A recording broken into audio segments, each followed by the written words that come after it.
A Wish in the Dark by Christina Soontornvat, a First Chapter Friday read aloud video and author interview. Today, as you listen, watch for the story quote that will appear on screen. Write it down word by word and then follow the instructions given to you by your teacher. Hi, my name's Amanda Zeba. Welcome to my channel, Learning with the Word Nerd, and another First Chapter Friday video. This week I'm going to be reading the first chapter of the Newbery Honor winning book, A Wish in the Dark by Christina Soontornvat. I read probably 40-ish books a year, and as I record this video in August, I have to tell you that so far, this is the best book I have read all year, and I'm so excited to share it with you.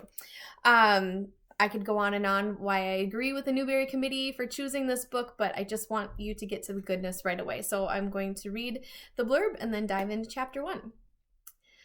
A boy on the run, a girl determined to find him. All light in Chattana is created by one man, the governor, who appeared after the Great Fire to bring peace and order to the city. For Pong, who was born in Namwon Prison, the magical lights represent freedom, and he dreams of the day he will be able to walk among them. But when Pong escapes from prison, he realizes that the world outside is just as unfair as the one behind bars. The wealthy dine and dance under bright lights while the poor toil away in darkness. Worst of all, Pong's prison tattoo marks him as a fugitive who can never truly be free. Nok, the prison warden's perfect daughter, is bent on tracking Pong down and restoring her family's good name. But as Nok hunts Pong through the alleys and canals of Chattana, she uncovers secrets that make her question the truths she has always held dear. Set in a Thai-inspired fantasy world, Christina Soontornvat's twist on Victor Hugo's Les Misérables is a dazzling, fast-paced adventure that explores the difference between law and justice and asks whether one child can shine a light in the dark. Be sure to stick around after the first chapter read aloud to listen in on an interview with Newbery Honor Award winning author Christina Soontornvat. Chapter 1. A monster of a mango grew in the tree of the courtyard in Namwon Prison. Its fluffy green branches stretched across the cracked cement and hung over the soupy brown water of the Chattana River. The women inmates spent most of their days sheltered under the shade of this tree while the boats glided up and up again on the other side of the prison gate. The dozen children who lived in Namwon also spent most of their days lying in the shade, but not in mango season. In mango season, the tree dangled golden drops of heaven overhead, swaying just out of reach. It drove the kids nuts. They shouted at the mangoes. They chucked pieces of broken cement at them, trying to knock them down. And when the mangoes refused to fall, the children stomped and cried. They collapsed in frustration on the ground. Pong never joined them. Instead, he sat against the tree's trunk, hands crossed behind his head. He looked like he was sleeping, but actually he was paying attention. Pong had been paying attention to the tree for weeks. He knew which mangoes had started ripening first. He noticed when the fruit lightened from lizard skin green to pumpkin rind yellow. He watched the ants crawl across the mangoes, and he knew where they paused to sniff the sugar inside. Pong looked at his friend Samkit and gave him a short nod. Samkit wasn't shouting at the mangoes either. He was sitting under the branch that Pong had told him to sit under, waiting. Samkit had been waiting an hour, and he'd wait for hours more if he had to, because the most important thing to wait for in Namwon were the mangoes. He and Pong were both 9 years old, both orphans. Samkit was a head shorter than Pong and skinny, even for a prisoner. He had a wide, round face, and the other kids teased him that he looked like those grilled rice balls on sticks that old ladies sold from their boats. Like many of the women at Namwon, their mothers had been sent there because they'd been caught stealing. Both their mothers had died in childbirth, though, from the stories all the other women still told. Samkit's birth had been more memorable and involved feet showing up where a head was supposed to be. Pong wagged his finger at his friend to get him to scoot to the left. A little more. A little more. There. Finally, after all that waiting, Pong heard the soft pop of a mango stem. He gasped and smiled as the first mango of the season dropped straight into Samkit's waiting arms. But before Pong could join his friend and share their triumph, two older girls noticed what Samkit held in his hands. "Hey, did you see that?" said one of the girls, propping herself up on her knobby elbows. "Sure did," said the other, cracking scab-covered knuckles. "Hey, Skin and Bone," she called to Samkit. "What do you got for me today?" Uh-oh, said Somkit, cradling the mango in one hand and bracing himself to stand up with the other. He was useless in a fight, which meant that everyone liked fighting him the most. And he couldn't run more than a few steps without coughing, which meant that the fights usually ended badly. Pong turned toward the guards, who were leaning against the wall behind him, looking almost as bored as life in Namwon as the prisoners were. "Excuse me, ma'am," said Pong, bowing to the first guard. She sucked on her teeth and slowly lifted one eyebrow. "Ma'am, it's those girls," said Pong. "I think they're going to take—" "And what do you want me to do about it?" she snapped. "You kids need to learn to take care of yourselves." The other guard snorted. "Might be good for you to get kicked around a little. Toughen you up." A hot, angry feeling fluttered inside Pong's chest. Of course the guards wouldn't help. Did they ever? When he looked at the women prisoners, they stared back at him with flat, resigned eyes. They were far past caring about one miserable mango. Pong turned away from them and hurried back to his friend. The girls approached Somkit slowly, savoring the coming brawl. "Quick, climb on," he said, dropping to one knee. "What?" said Somkit. "Just get on." "Oh man, I know how this is going to turn out," grumbled Somkit as he climbed onto Pong's back, still clutching the mango. Pong knew too, but it couldn't be helped. Because while Pong was better than anyone at paying attention and almost as good as Somkit as waiting, he was terrible at ignoring when things weren't fair. And the most important thing to do in Namwon was to forget about life being fair. "Where do you think you're going?" asked the knobby-elbowed girl as she strode toward them. "We caught this mango fair and square," said Pong, backing himself and Somkit away. "You sure did," said the scab-knuckled friend.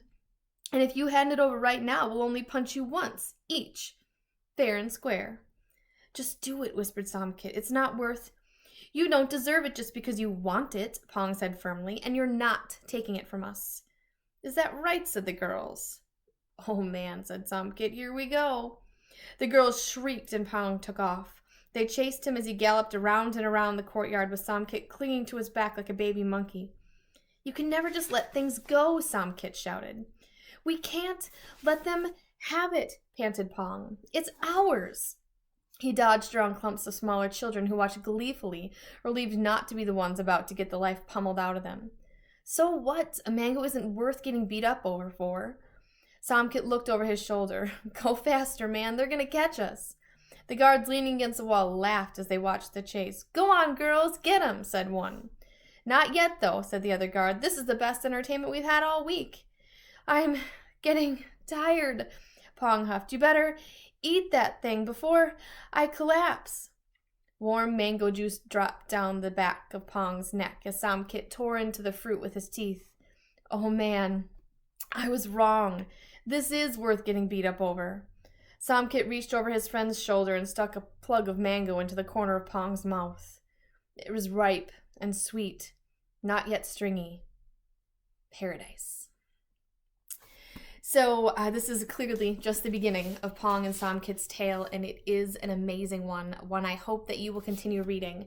I'll leave a link in the description box for you to pick up a copy, or you can visit your local library or indie bookstore, but be sure that you pick up this one and read it to the end because it is amazing. I hope you all have a great week, and I will see you back here again for another First Chapter Friday video next week. Happy reading. All right, readers, we are in for a super treat today because we are here with us, the author, Christina Soontornvat, who is the author of our book this week, A Wish in the Dark. Christina, thank you so much for joining us. Thank you so much for having me. I'm so excited to talk to you. Me too. So we're just going to dive right in. And the first question I have for you is that the book's blurb said this book was inspired by your love of the story Les Misérables. And so if you could tell us a little bit about how do you use a story you love to inspire something that's new and different enough that people, that it's not fan fiction. Does that make sense? Yes, yeah, absolutely. Yeah, Les Miserables is a book that my mom was reading when I was about 10 years old. And she would read the book during the day, and then at night, when I was going to bed, she would tell me like the story. So that's kind of how I fell in love with it. And then I think a lot of young people might know about the story through the musical. Like if anybody's really into musicals, Les Mis is a wonderful musical, one of my favorites. I cry every time. Yes, I know. Yes, cry, sing, dance, all of that. Yeah, so I always loved it, and the part of the story that is in A Wish in the Dark, it's really like just kind of the bones about because the original story is about a man who escapes from prison. He's on, escapes his parole, and then the police officer who is chasing him. And so that is kind of like the main point that I took for A Wish in the Dark, and then so much else is different. I mean, like the main characters in my book are kids. It's set in Thailand. There's magic in my story, and a lot of the characters are very different. But in terms of like how to do that, I I think that so many stories, so many books that we love, the themes are really similar. Like there's only so many main ideas, main themes that you can have in a book. Like so many different books are about good versus evil. So many different books are about be careful what you wish for, right? Like they have that theme. And then you can wrap it in whichever way you want. So as long as you change enough about it, it's totally legit. It is absolutely allowed, and I encourage you to do it. I actually think it's like a great way to start writing is to, take something that you really like and make it a twist. Yeah, that's awesome. And I think that that's how a lot of kids do get started with their writing, as they fall in love with a book or its characters, and then they take them on new adventures. And it's so nice to hear that you're giving permission for that, because I think sometimes people feel a little bit wary about it. So that's really nice to hear. Yeah, there's some books, some of my favorite books are twists on old classics. Like The Graveyard Book by Neil Gaiman is one of my very favorite novels, and that's a twist on the Jungle Book. So there's so many out there. I totally give permission. You can say I told you you could do it. Okay, there you go, kiddos. So Les Miserables is a story that takes place a really long time ago, and it would be classified as historical fiction. But your book has magic in it and could be classified as fantasy. So how did you decide that this story would be fantasy? Did you know that going into it, or did it just kind of come out as you told the story? Yeah, I think it just sort of came out. I am primarily a fantasy writer, so that's kind of where my mind always goes. Like when I'm writing a story, I'm like, why would I write this in the real world when it could have magic in it? Like magic makes everything cooler. But also, I think a lot of the inspiration for the magic in A Wish in the Dark, which the magic is it's not like wizards and dragons and things. The magic comes from this light in the story. There's people who can create light. And that came from my experience of going to Thailand as a kid. And, when you are in Bangkok, especially, which is a city on the river, just like in A Wish in the Dark, it's a city set on a river. The lights are reflecting in the water. There's so much lights everywhere at night. It's like a city that's very alive at night. And you just have this feeling of like anything could happen, like magic could be real here. It's hard to explain. It's a place where it feels like there is magic in the real world. I don't know if you've ever had that feeling in a place before. Yes. So yeah, so that, once I decided this book is going to be set in Thailand, the magical part of it just came very naturally. That's really cool. Before we started recording, we were talking about how you're in Texas and it's hot there. And your website says that you're both very proud of your Texan roots and your Thai roots. And so I was wondering if you could tell us a little bit about including pieces of your Thai heritage in the story, and how you decided which pieces of that part of your culture to include, and just kind of a little bit about that. Yeah. So I was born and raised in Texas. So my dad is an immigrant from Thailand, and he moved to Texas when he was like 20, in his early 20s, and then I was born here. But I've always had family who lived in Thailand, so I always grew up going back and forth. So like I said, I'm a huge fantasy lover. I love writing it. I've always loved reading it.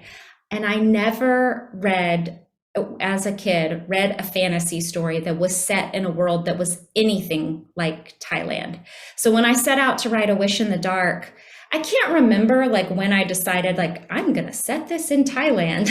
But once I did, I was like, oh, that makes so much sense. And it's just I just wanted to put everything that I possibly could into the story. I wanted it, set in a city like Bangkok. I wanted to include all the food. I wanted there to be, a character who was a monk, a Buddhist monk. My dad was a Buddhist monk as a young man. And so he had always told me stories about this. So just all of the things I love, all the things that make me feel like I'm connected to that place. I wanted readers that even if you've never been to Thailand before, you would feel like that place, like you're a part of that world. That's awesome. You did so well with that. There, like you said, so many different aspects just from like not only the sights and the sounds of a river city, but the food. And I can tell you, at least for me as a reader, you pulled it off. I felt like I'd been there. One of my favorite things about the story are all the different layers and all the lessons that it presents without like hitting people over the head of like, this is a lesson I want you to learn. And I think that is one of the reasons why it won the Newbery Honor and why teachers and adults, in addition to kids, really love this story. And one of the topics that you tackled in this book was poverty and wealth. And you showcased it in the story by the different colors of lights and the sizes of lights and the power of lights. And I was curious how you came up with that symbol for this important topic. Yeah, such a great question.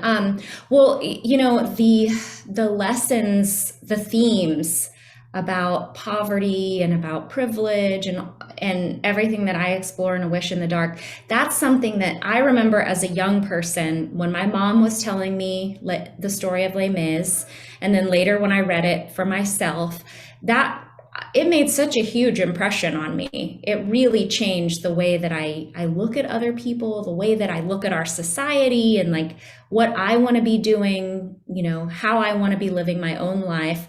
And that was at such a young age. So I knew that, that's going to be a really big part of A Wish in the Dark. As far as like picking, deciding that it was going to be, that inequality was going to be a huge theme in the story. Inequality is a huge issue in America, in our own lives. It's also a huge issue in Thailand.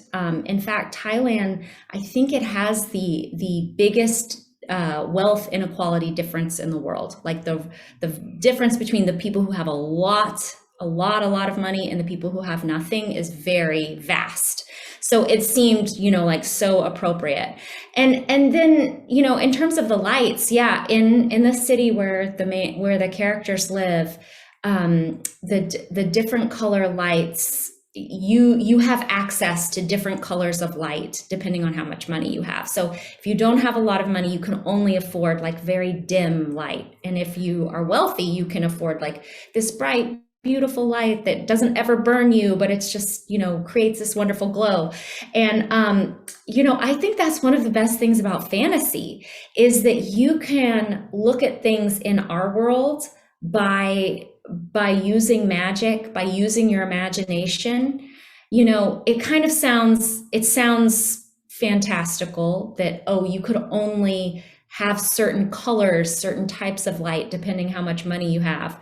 But it's not so different from our own world, right? Like what you have access to, all of the privileges that you could have. It depends so much on where you are income wise. So it was just like the perfect way to examine our own world was by making it magic. Sometimes that's like kind of a better way for me to think about things and process them, Absolutely. And I think that that's one of the gifts of fantasy is if you create this world that is slightly familiar to our own, but it has enough aspects that we're unfamiliar with, we don't bring our own prejudices and biases into the story, and we're able to learn like the true heart of it and, without bringing in our own judgments. And so I think that fantasy was the perfect genre and the lights were a great representation of that. So good job.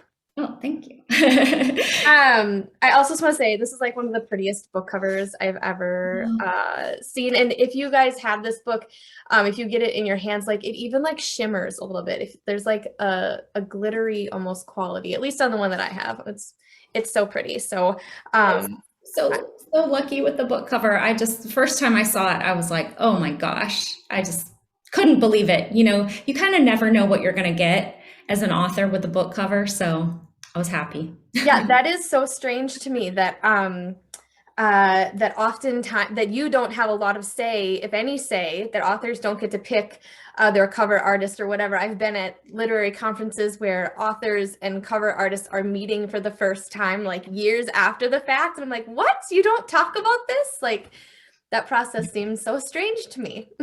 Yeah, and I write picture books too. And there's out of all the illustrators I've worked with, there's only one that I've ever met in person. So Strange. yeah, I know. That's usually the case. Yeah.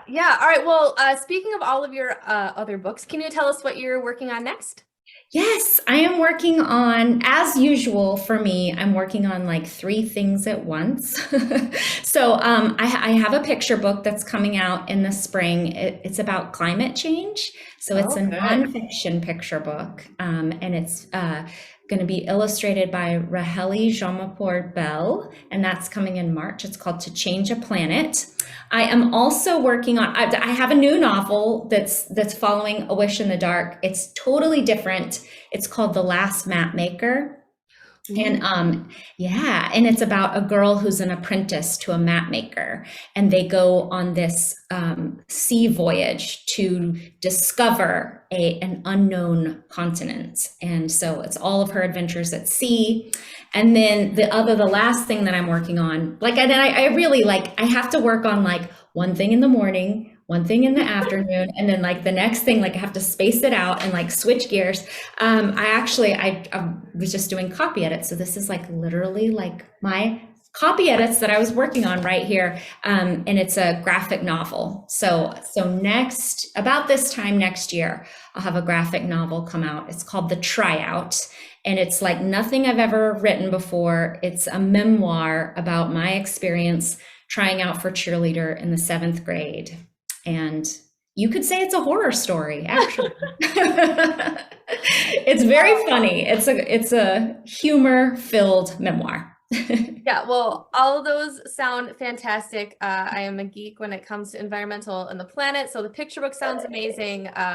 Once upon a time, I was a social studies minor, so like maps are right up my alley.